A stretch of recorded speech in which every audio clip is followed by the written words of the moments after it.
Now, as we've also seen formatting, so we are going to provide an output to user.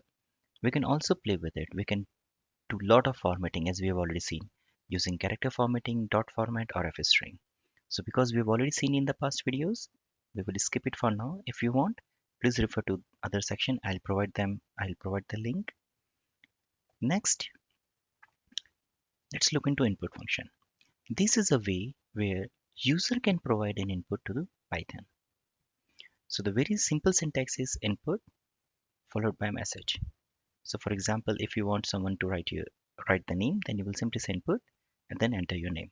So let's run it. So you will see enter your name as a text box and say I'll just provide my name here and press enter.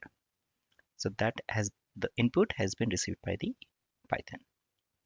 Now this is really going to be very important when we would be working with functions, because rather than providing a hard-coded value, we can prompt users to enter the value as they want, and then based on that we'll take those values and then run our logic around it. Okay, so let's take a simple example where we will get marks from a student, and then we will print the percentage assuming the total marks of 500.